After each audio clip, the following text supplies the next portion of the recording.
आपका स्वागत है एक और नई वीडियो में। महाशिवरात्रि व्रत विधि एवं कथा। महाशिवरात्रि व्रत विधि भगवान शिव की पूजा वंदना करने के लिए प्रत्येक माह की कृष्ण पक्ष की चतुर्दशी तिथि मासिक शिवरात्रि को व्रत रखा जाता है। लेकिन सबसे बड़ी शिवरात्रि फाल्गुन मास की कृष्ण चतुर्दशी होती है। इसे महाशिवरात्रि भी कहा जाता है। वर्ष 2025 में महाशिवरात्रि का व्रत 26 फरवरी को रखा जाएगा। शिवरात्रि व्रत विधि गरुड़ पुराण के अनुसार शिवरात्रि से एक दिन पूर्व त्रयोदशी तिथि में शिव जी की पूजा करनी चाहिए और व्रत का संकल्प लेना चाहिए। इसके उपरांत चतुर्दशी तिथि को निराहार रहना चाहिए। महाशिवरात्रि के दिन भगवान शिव को जल चढ़ाने से विशेष पुण्य प्राप्त होता है। शिवरात्रि के दिन भगवान शिव की मूर्ति या शिवलिंग को पंचामृत से स्नान कराकर ओम नमो नमः शिवाय मंत्र से पूजा करनी चाहिए। इसके बाद रात्रि के चारों प्रहर में शिव जी की पूजा करनी चाहिए और अगले दिन प्रातः काल ब्राह्मणों को दान दक्षिणा देकर व्रत का पारण करना चाहिए। गरुड़ पुराण के अनुसार इस दिन भगवान शिव को बिल्व पत्र अर्पित करना चाहिए। भगवान शिव को बिल्व पत्र बेहद प्रिय हैं। शिव पुराण के अनुसार भगवान शिव को रुद्राक्ष, बिल्व पत्र, भान, शिवलिंग और काशी अति प्रिय हैं। महाशिवरात्रि की कथा पूर्व काल में चित्रभानु नामक एक शिकारी था। जानवरों की हत्या करके वह अपने परिवार को पालता था। वह एक साहूकार का कर्जदार था, लेकिन उसका ऋण समय पर न चुका सका। क्रोधित साहूकार ने शिकारी को शिवमठ में बंदी बना लिया। संयोग से उस दिन शिवरात्रि थी।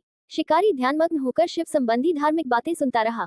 चतुर्दशी को उसने शिवरात्रि व्रत की कथा भी सुनी। शाम होते ही साहूकार ने उसे अपने पास बुलाया और ऋण चुकाने के विषय में बात की। शिकारी अगले दिन सारा ऋण लौटा देने का वचन देकर बंधन से छूट गया। अपनी दिनचर्या की भांति वह जंगल में शिकार के लिए निकला, लेकिन दिन भर बंदी गृह में रहने के कारण भूख प्यास से व्याकुल था। शिकार खोजता हुआ वह बहुत दूर निकल गया। जब अंधकार हो गया तो उसने विचार किया कि रात जंगल में ही बितानी पड़ेगी। वह वन एक तालाब के किनारे एक बेल के पेड़ पर चढ़कर रात बीतने का इंतजार करने लगा। बिल्व वृक्ष के नीचे शिवलिंग था जो बिल्व पत्रों से ढंका हुआ था। शिकारी को उसका पता न चला। पड़ाव बनाते समय उसने जो टहनियां तोड़ी वे संयोग से शिवलिंग पर गिरती चली गई।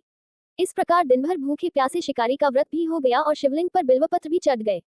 एक पहर रात्रि बीत जाने पर एक गर्भिणी हिरनी तालाब पर पानी पीने पहुंची। शिकारी ने धनुष पर तीर चढ़ाकर ज्यों ही प्रत्यंचा खींची, हिरनी बोली, मैं गर्भिणी हूँ, शीघ्र ही प्रसव करूंगी। तुम एक साथ दो जीवों की हत्या करोगे, जो ठीक नहीं है। मैं बच्चे को जन्म देकर शीघ्र ही तुम्हारे समक्ष प्रस्तुत हो जाऊंगी, तब मार लेना। शिकारी ने प्रत्यंचा ढीली कर दी और हिरनी जंगली झाड़ियों में लुप्त हो गई। प्रत्यंचा चढ़ाने तथा ढीली करने के वक्त कुछ बिल्व पत्र अनायास ही टूटकर शिवलिंग पर गिर गए। इस प्रकार उससे अनजाने में ही प्रथम प्रहर का पूजन भी संपन्न हो गया। कुछ ही देर बाद एक और हिरनी उधर से निकली। शिकारी की प्रसन्नता का ठिकाना न रहा। समीप आने पर उसने धनुष पर बाण चढ़ाया। तब उसे देख हिरनी ने विनम्रतापूर्वक निवेदन किया, हे शिकारी, मैं थोड़ी देर पहले ऋतु से निवृत्त हुई हूँ, कामातुर विरहिणी हूँ, अपने प्रिय की खोज में भटक रही हूँ।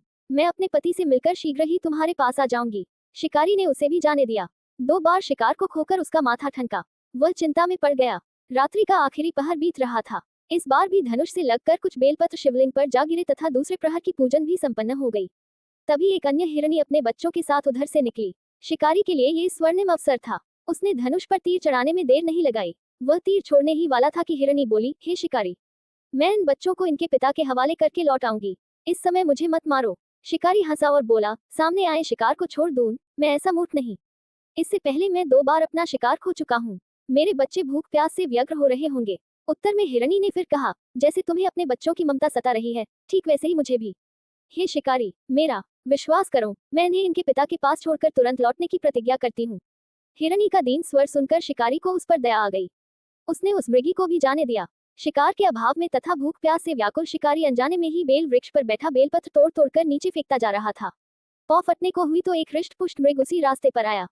शिकारी ने सोच लिया कि इसका शिकार वह अवश्य करेगा। शिकारी की तनी प्रत्यंचा देखकर मृग विनीत स्वर में बोला, हे शिकारी, यदि तुमने मुझसे पूर्व आने वाली 3 मृगियों तथा छोटे छोटे बच्चों को मार डाला है तो मुझे भी मारने में विलंब न करो, ताकि मुझे उनके वियोग में एक क्षण भी दुख न सहना पड़े। मैं उन हिरनियों का पति हूँ। यदि तुमने उन्हें जीवन दान दिया है तो मुझे भी कुछ क्षण का जीवन देने की कृपा करो। मैं उनसे मिलकर तुम्हारे समक्ष उपस्थित हो जाऊंगा। मृग की बात सुनते ही शिकारी के सामने पूरी रात का घटनाचक्र घूम गया। उसने सारी कथा मृग को सुना दी। तब मृग ने कहा, मेरी तीनों पत्नियां जिस प्रकार प्रतिज्ञाबद्ध होकर गई हैं, मेरी मृत्यु से अपने धर्म का पालन नहीं कर पाएंगी। अतः जैसे तुमने उन्हें विश्वास पात्र मानकर छोड़ा है, वैसे ही मुझे भी जाने दो। मैं उन सबके साथ तुम्हारे सामने शीघ्र ही उपस्थित होता हूँ। शिकारी ने उसे भी जाने दिया। इस प्रकार प्रातः हो आए। उपवास, रात्रि जागरण तथा शिवलिंग पर बेलपत्र चढ़ने से अनजाने में ही पर शिवरात्रि की पूजा पूर्ण हो गई। पर अनजाने में ही की हुई पूजन का परिणाम उसे तत्काल मिला। शिकारी का हिंसक हृदय निर्मल हो गया। उसमें भगवत शक्ति का वास हो गया। थोड़ी ही देर बाद वह मृग सपरिवार शिकारी के समक्ष उपस्थित हो गया। ताकि वह उनका शिकार कर सके, किंतु जंगली पशुओं की ऐसी सत्यता, सात्विकता एवं सामूहिक प्रेम भावना देखकर शिकारी को बड़ी ग्लानि हुई। उसने मृग परिवार को जीवन दान दे दिया। अनजाने में शिवरात्रि के व्रत का पालन करने पर भी शिकारी को मोक्ष की प्राप्ति हुई। जब मृत्यु काल में यमदूत उसके जीव को ले जाने आए तो शिवगुणों ने उन्हें वापस भेज दिया तथा शिकारी को शिवलोक ले गए। शिव जी की कृपा से ही अपने इस जन्म में राजा चित्रभानु अपने पिछले जन्म को याद रख पाए तथा महाशिवरात्रि के महत्व को जानकर उसका अगले जन्म में भी पालन कर पाए।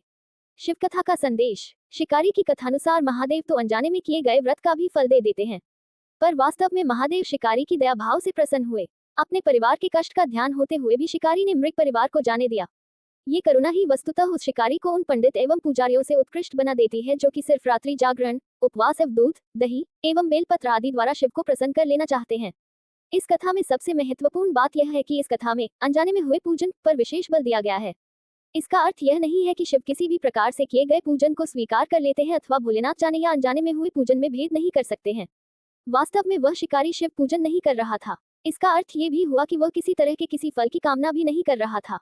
उसने मृग परिवार को समय एवं जीवन दान दिया जो कि शिव पूजन के समान है। शिव का अर्थ ही कल्याण होता है। उन निरीह प्राणियों का कल्याण करने के कारण ही वह शिव तत्व को जान पाया तथा उसका शिव से साक्षात्कार हुआ। परोपकार करने के लिए महाशिवरात्रि का दिवस होना भी आवश्यक नहीं है। पुराण में 4 प्रकार के शिवरात्रि पूजन का वर्णन है। मासिक शिवरात्रि, प्रथम आदि शिवरात्रि तथा महाशिवरात्रि। पुराण वर्णित अंतिम शिवरात्रि है नित्य शिवरात्रि। वस्तुतः प्रत्येक रात्रि ही शिवरात्रि है अगर हम उन परम कल्याणकारी आशुतोष भगवान में स्वयं को लीन कर दें तथा कल्याण मार्ग का अनुसरण करें, वही शिवरात्रि का सच्चा व्रत है।